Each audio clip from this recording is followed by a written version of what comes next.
just one bite, you won't regret it. Get your curls percolated. Oh, Miage. Oh, Miage. Get you some. Hey, Bonnie, what's up? It's your girl, Bondy Blue. And yes, I am back. I am back for a Bondy Blue show. We have some topics to talk about. I hope you got your snacks. I hope you got your drinks. I hope you're enjoying your weekend. All right, let's just get right into it. So, let's go ahead and talk about Nicki Minaj. Can we? Let's go ahead and talk about Nicki Minaj. All right, so I've already talked about her last week. There was a whole bunch of controversy going on last week. I talked about her album last week. Apparently, she was pissed off that her album was ranked number 2 on the Billboard under Travis Scott. So she decided to go after Travis Scott, saying that it was all because Kylie Jenner was sending out tweets, with the package deals from his tour saying, oh, y'all hit up my baby's daddy and y'all can come see me and the baby. You don't want some real, some Kardashian Jenner shit. That's what they do. They use black men to get into the culture, and if you're a good black man, you will use them to get your shit out to white people who don't otherwise know you. Okay, Travis Scott seems to be doing the smart thing here, if you ask me. Not to say that that's why he's with her. They got a whole baby together. I'm sure they're in love and all of that shit. But Nicki Minaj was mad. So they had to change their seats at the VMAs. I think Travis Scott was supposed to be directly behind Nicki Minaj, but since, we all put it out there that he was number 1, I think they moved him to the other side of the front row. And I was like, y'all need to move that man. How y'all gonna put him behind her when she number 2 and he number 1?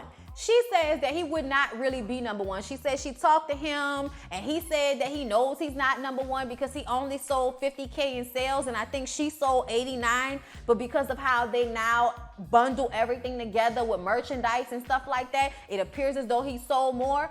We've all discussed this on several different platforms. I've listened to people talk about this, and from what I can understand, this is something that's common practice at this point. It's also something that Nicki Minaj has done. So I don't understand why she decided to make a big deal out of it on her Queen Radio show. Now, I haven't listened to the whole Queen Radio show, and that's because I don't have iTunes and all of that shit. So if it's not on Spotify, I don't know where to find you. Okay, I'm gonna just go ahead and tell you that right now. But if y'all know somebody, put down the link so I can hear, most of what she said, because I heard a lot, and I got on Twitter and got my little tidbits, and got on Bystip, and got on the Jasmine brand, and, just look through, because everybody come back and tell you what they said in the interviews, because it was also controversial. I will say that the 15 minutes that I did listen to of it, it was very entertaining. She is very entertaining, like, as a personality, but she's so filled with, anger and narcissism. Sometimes it's just like, what are we looking at here, Nicki? What's actually happening? Are you breaking down? Are you having a nervous breakdown? Okay, I know everybody's been asking that question. Are you having a nervous breakdown, or are you just out here trying to purge and let it all out? I think it's a little bit of both. I honestly do. I don't think she's losing her mind, but I think that she's not making smart decisions by handling things the way she often handles them. And what I mean is, it's always somebody else, blame.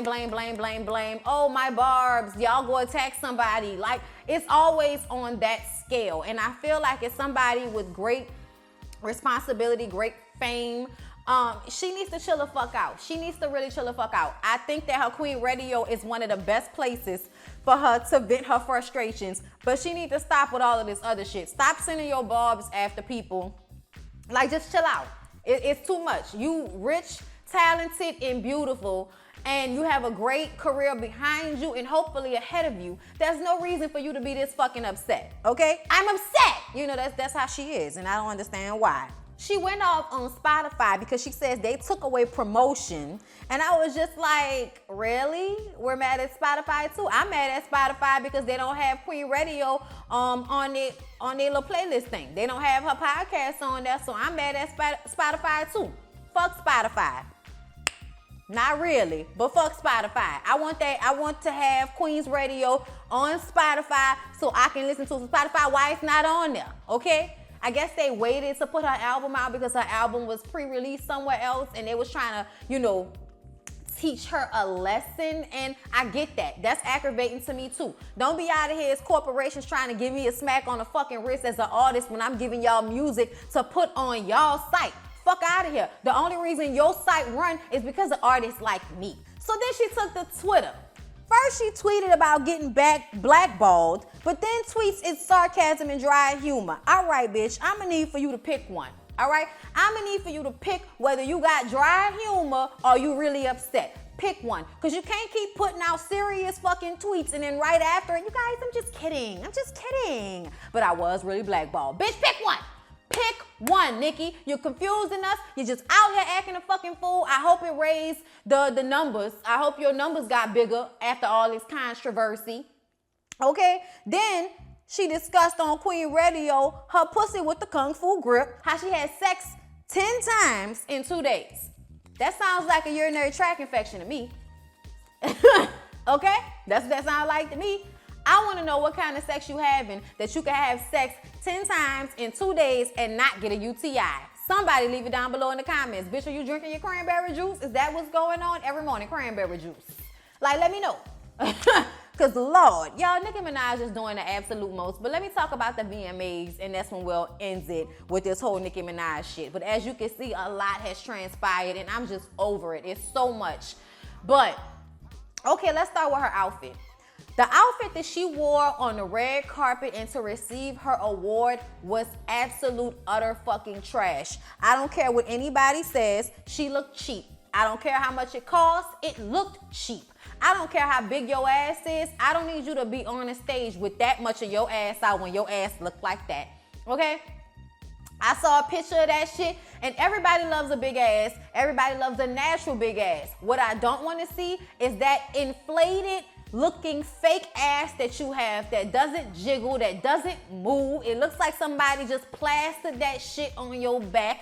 I don't like Nicki Minaj's ass implants, and I really wish that she would take the K Michelle route and get some of that shit taken out. It's way too much. It is way too much, and nothing made it more pronounced than her wearing a thong fucking bathing suit with a sheer skirt over it like that was doing something. Meanwhile, Cardi B over there giving y'all straight Vogue, okay, with every look. And I heard a lot of people talking about her look. I love Cardi B's look, the whole look, everything that she wore that whole day, that wig, I loved it all, okay? I was here for what Mama Cardi B looked like. I also knew that she wasn't about to bring that baby out. Like, girl, please, you ain't about to bring that baby out. Offset don't want that baby out here on stage with these crazy ass fans and shit. Ain't nobody got time for that. But I just wanted to mention that. Like, you really have to elevate, Nicki. That's not elevation to me when you using your sex, your sex in that way. Like, you could have been sexy without wearing your whole ass out like that. What the fuck? Y'all, I don't care what y'all talking about. That shit looked a hot ass mess.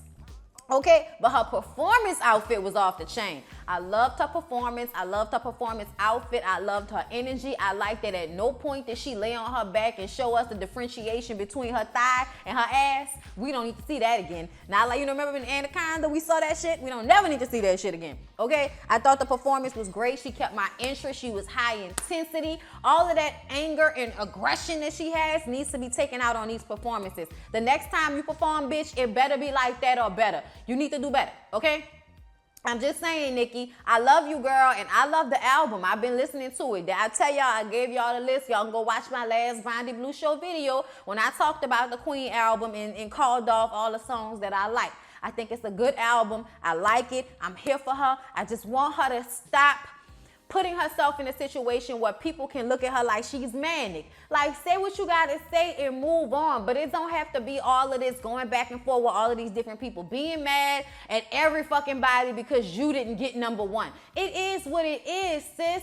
You still one of the most successful black women in the fucking world. Take it on the chin. Carrying on with the VMAs, let's talk about Madonna's Aretha tribute. Now, Madonna came out after the fact and told us, because I was watching it and I was very much like, what the fuck is happening here? From the look to the long-ass speech that had nothing to do with Aretha, except for that's a song that she sung on her first audition, bitch. That's the only thing she said about her.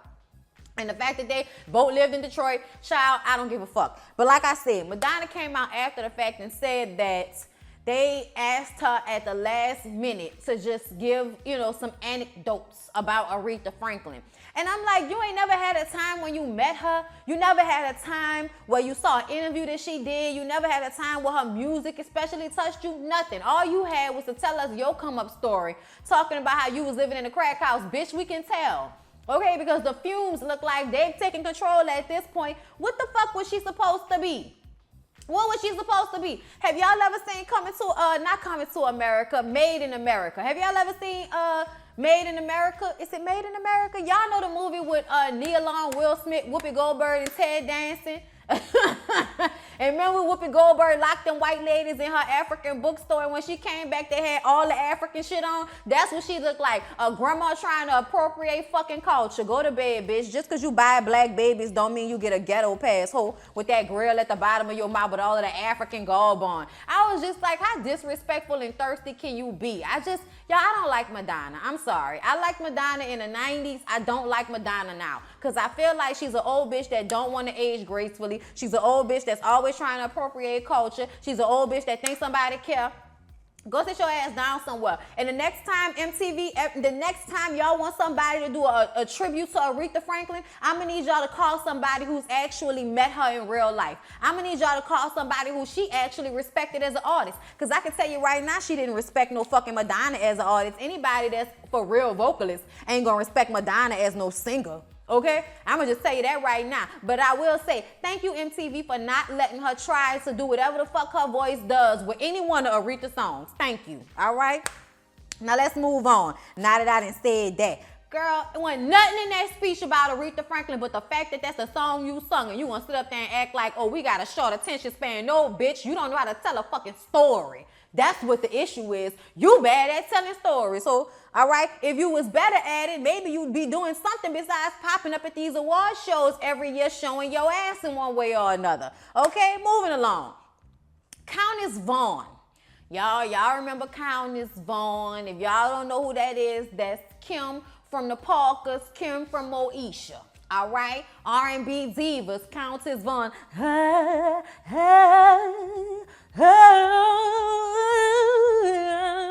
You know what I'm saying? I was trying to get it. And around and round, and around and round we go, and around and round, and around we go, yeah. Y'all, that was the shit. And around and round, and around and round we go, and around and round. I'm sorry, y'all. Back to Countess Vaughn. Y'all, it's sad news, though. Countess Vaughn was granted a restraining order against her boyfriend, David Whiten. Whiten. I think it's Whiten. For allegedly throwing bleach in her face. He threw bleach in her face, y'all. Did it touch her eyes? They didn't say in the report. All they say is that she went to court to get the restraining order for him to stay 100 yards away from her and her kids because she's scared for both her kids and herself. And I just want to know, how long has she been in this relationship? Because we've seen her go through a weight loss and a lot of sporadic things throughout her life. Is that the same dude that she was with when she was on the R&B Diva show? I don't think so. But they have a kid together. They have one child together and she has previous children. I'm confused about what's going on with Countess Vaughn. Because I didn't know she was with somebody else. Remember she was with a guy on R&B Divas? It's been so long, you guys. But I'm sure somebody will put it down in the comments. I'm just sad to hear this because I hate to see when women who are portrayed as, I ain't taking no shit. You know what I'm saying? Like they portray themselves like they're not going to get dogged out. And then you find out that they got a man that's beating on them. Apparently this wasn't the first time. And he's been physical with her. He's threatened to kill her. He also threatened to put out some explicit videos of her. And I'm just like, y'all, this is just, ugh. And that's another thing.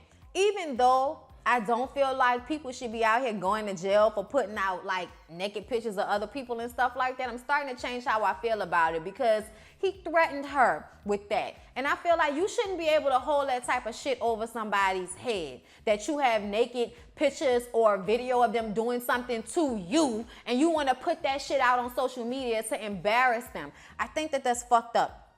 I want y'all to pray for Countess Vaughn that she gets her life and that everything ends up okay over there, because y'all know how these crazy boyfriends can be. You put a restraining order on them, they come to the house, kill you, kill the kids, and kill themselves before the cops even get there, okay? So y'all pray for Countess Vaughn, because I read that and I was like, oh my God, he threw bleach in her face?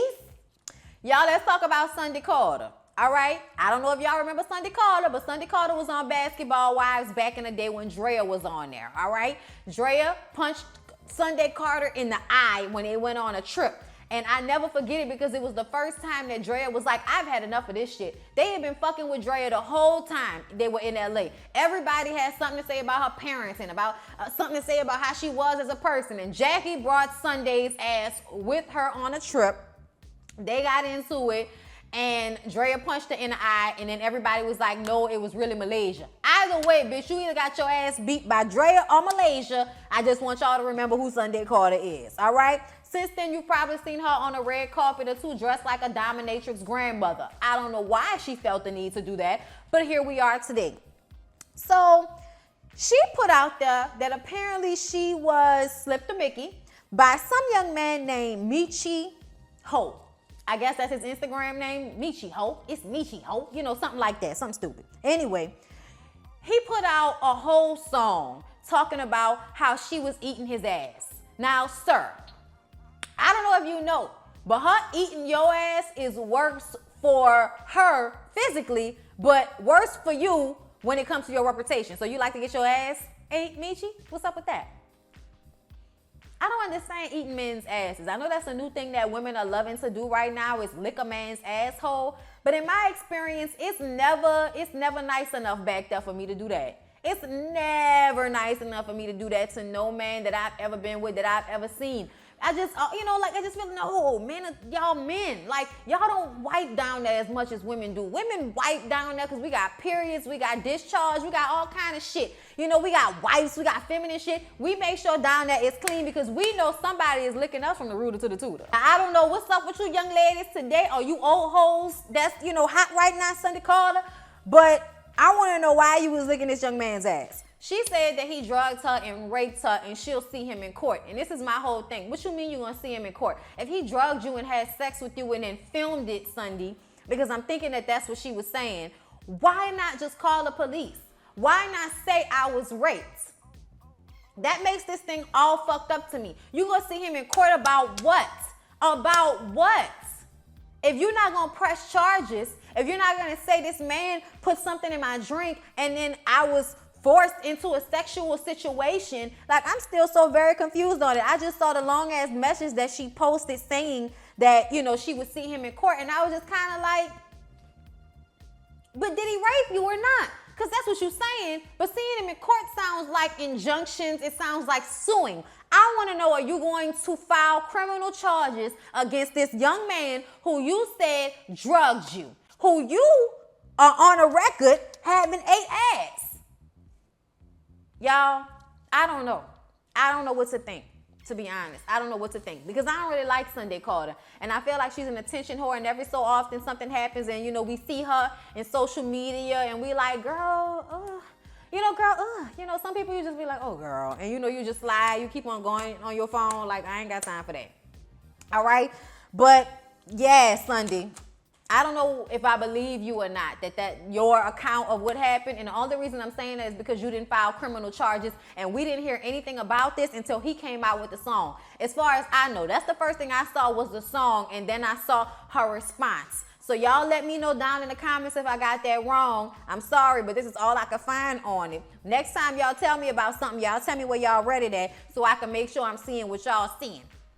All right, y'all, let's get to Aretha Franklin. I love you. And I love you too. Baby, will you call me the moment you get there?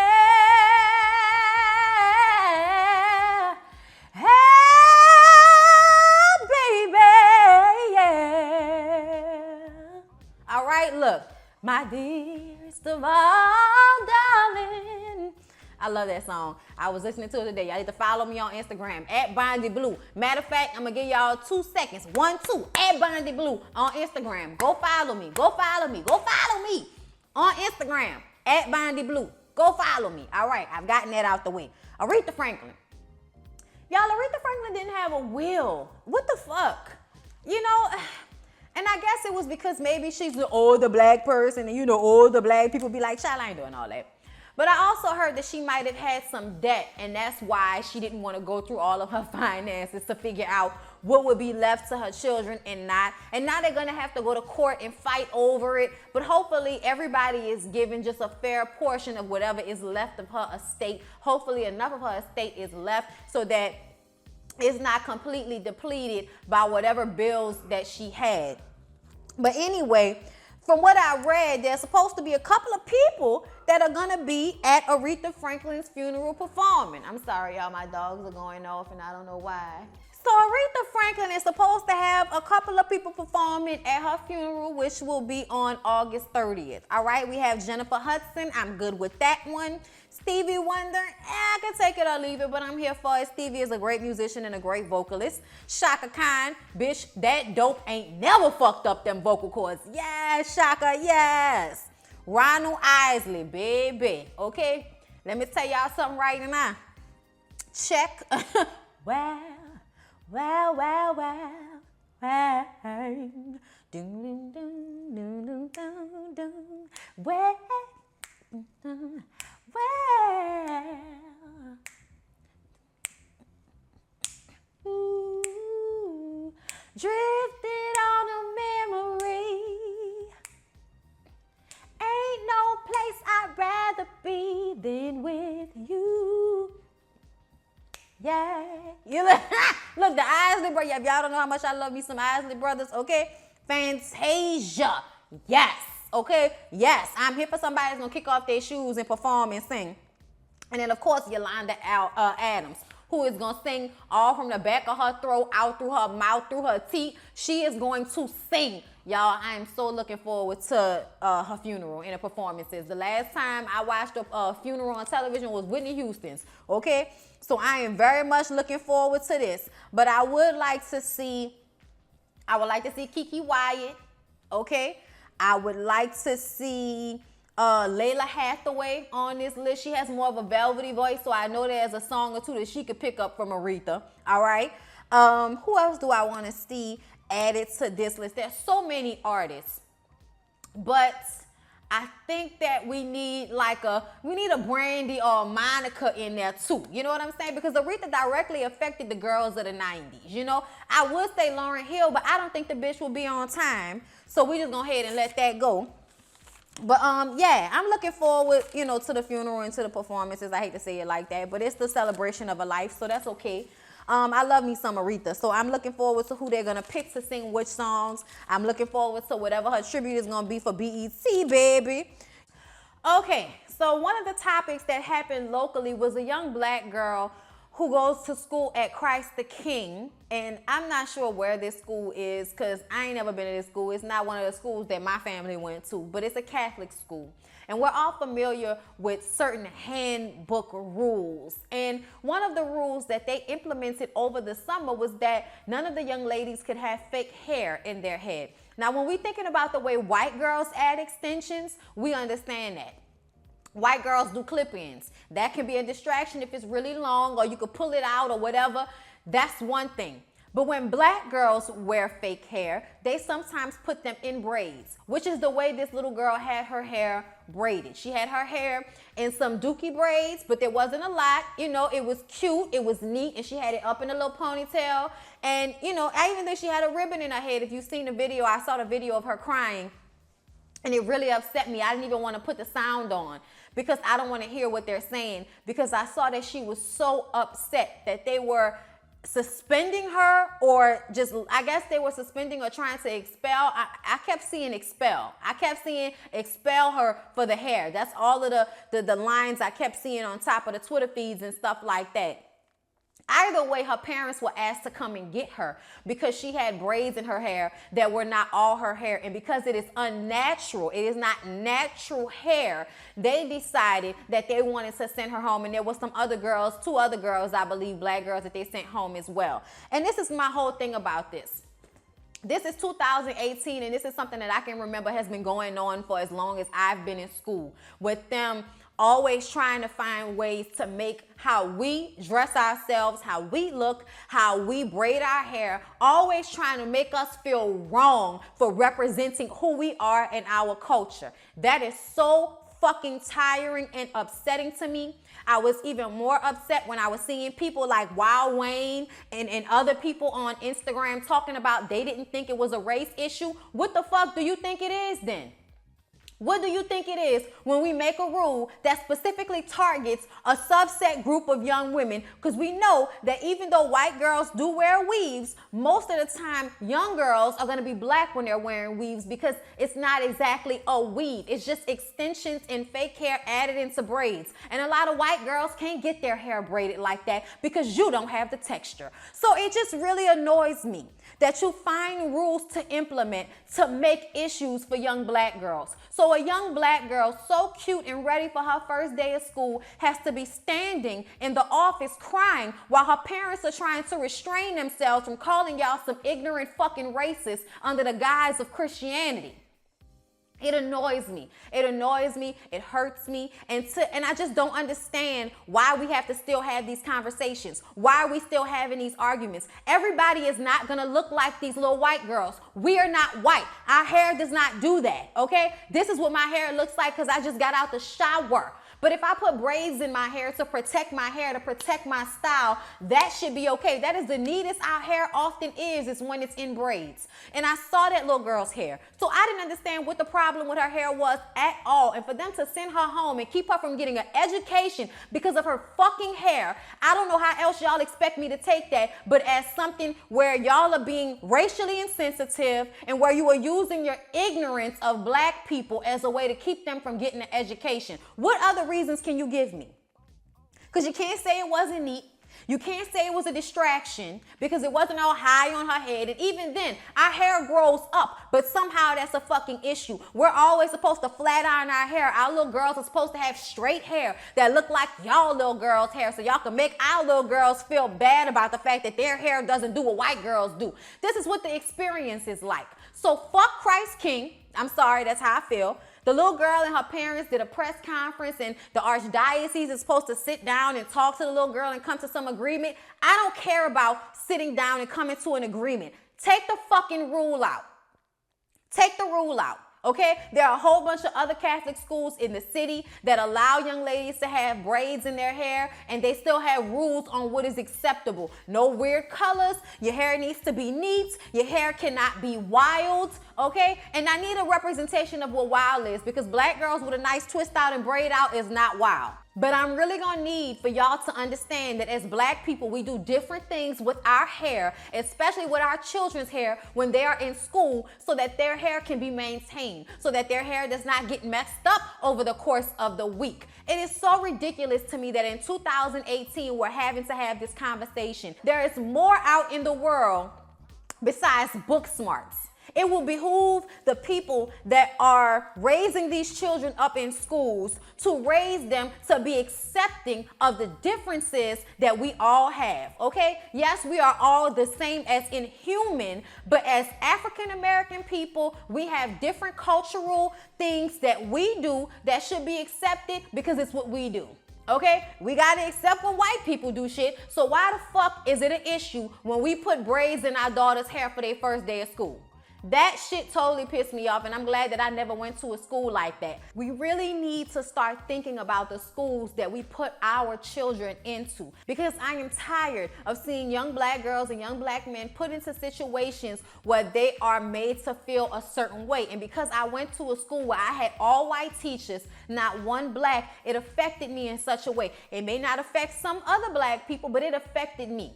And I felt as if we needed a greater representation. I needed to know that there was somebody who understood who I was as a young black kid, instead of looking at me as, oh, we gotta help these little black kids. You know what I'm saying? Like, I just feel like there's a difference in tone when it comes from a black person and when it comes from a Caucasian person. It's just how I feel about it. And I see that a lot of the times in these schools that boast how great they are, they don't have any real respect for the differences in nationality when it comes to these schools. Oh, there are rules and that's that. I don't think that that's okay. I think we need to start creating education systems that are made to prepare children, all children, for everybody else in the world. Meaning that there are more than just white people in the world. There are more than just black people in the world. There are Asian people. There are Indian people, and not Native American Indian, real Indian people that come over here all the time. You know, there are people from other countries, from Europe, from Australia. There are people from everywhere that have different ethnicities, and they need to learn this in their schools, not just in the books in their schools. They need to learn acceptance. They need to learn to appreciate other people's culture without appropriating it. I spoke too long on it, but it definitely made me feel some type of way, and I just wanted to discuss it with you guys. But there was, like I said, there was a press conference, and there is something that's going to be done about this situation. So y'all could just, you know, rest y'all little spirits about the young girl who got taken out of Christ King because of her hair. Okay, and another topic that I wanted to talk about is this beef between the island black people and African American black people. Apparently there's some gripe going on. Now, this was brought to my attention when I asked for topics, but I saw earlier this week Amanda Seales posted a video where she was talking about people saying that she couldn't speak on issues in African American history because she's not from here. First of all, she is from here. Her parents aren't from here. But what does that matter? She's black. She lives in America. She's lived in America for a very long time. Either way, I do not see any real difference between the black people all over the world. If anything, we have different ideals and different things we've been exposed to. So African Americans have, you know, this Caucasian you know, way of thinking, and in the way we react to things a lot of the times, we don't even realize that we've been embedded with ignorance from our colonizers, from our oppressors. And in some ways, we act out towards other black people who look like us but don't necessarily share the same background as us. And I don't know if that's what's going on, but I know it's bullshit. I know it's all bullshit. I saw the list of all of the civil rights activists and people along the way, Marcus Garvey and a lot of other people that were born in other places. That does not negate their experience in America as black people. Anybody that's in America, whether they come from the Caribbean, whether they come from Africa, at one point or another, you are going to be made to feel like just like the rest of us feel. Okay? Just like the rest of us African Americans feel, if you are black from another country and you come into America at one point or another, you're going to be made to feel the same as everybody else that's here, okay?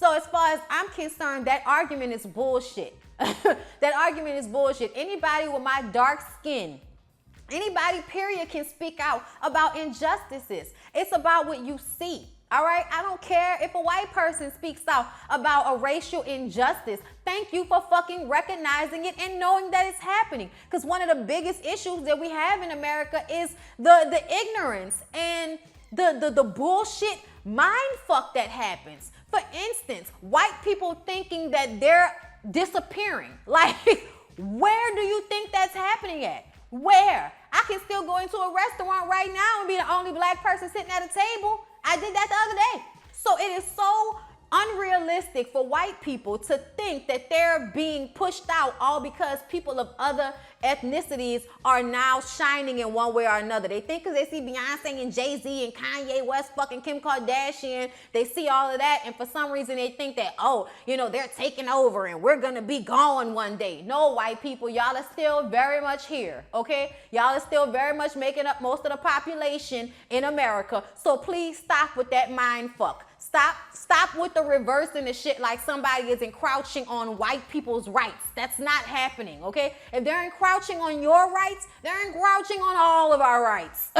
okay? It's not like the black people just like, oh yeah, we about to figure out a way to fuck over white people. It is not like that, okay? We can barely come together as it is together. What we want to happen is for everybody to be on a level playing field. And we know it's never really going to be like that because of the systematic racism that is embedded into this country. And we just walk around every day having to deal with this shit. Having to deal with our family members being in prison for no fucking reason at all other than the fact that they're poor and black and couldn't afford better representation. Like, I have to deal with that in my family life right fucking now. So I'm sorry, but the difference between whether you were born in Haiti or born in Florida don't make a fucking difference to me. If you black, you black, okay? That's how I feel about it. So anybody making an argument that black people from other places can't speak on the strife of African Americans is fucking bullshit. Yes, they can. As long as they can make conscious, educated, well thought out statements. Don't say some shit that you don't really know nothing about. And what I mean is, like for instance, there are black people from other places that respond to the word nigga differently than African Americans. They either hate it or they don't know what the big fucking deal is, okay? Either way, that's a differentiation. But we can all still speak on how colonizers have come to all of our different places, wrapped us up, enslaved us, appropriated our culture, fucked over us, called us shithole countries, said we had AIDS. At the end of the day, when you talk about the people in Africa, I feel like you're talking about me. When you're talking about the people in South America, I feel like you're talking about me. When you're talking about the people from Grenada, Jamaica, Trinidad, all of those islands, Haiti, Dominican Republic, even though y'all don't want to consider yourselves black, motherfucker, your skin is a telltale sign. I don't know if you know. It doesn't matter what language you speak or how soft your hair is. If your skin is dark, bitch, you black. Okay? It is what it is. So whether they want to accept that or not, I know there are other differences amongst us, but I feel like as a whole, we are one because we black and we all get treated like niggas one way or another.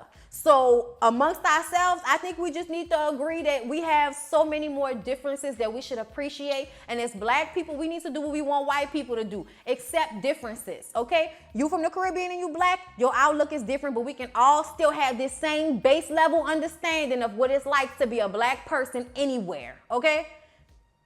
But I would like to leave y'all with this. Our culture as black people, whether we are from the Caribbean, whether we are from Africa, whether we are from Canada, whether we are from America, is not based all on our struggle.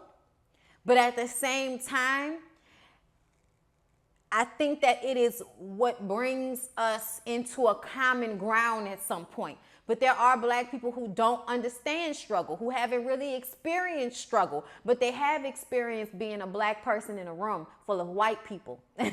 And that will make you feel one way or another as well, especially if you notice the only other black people in the room are serving. Okay? So for me, I just feel like I don't want a separation between me and my Caribbean brothers and sisters, all right? I just want us to agree that our cultures are slightly different, but we still have an overall understanding of the we black thing, all right?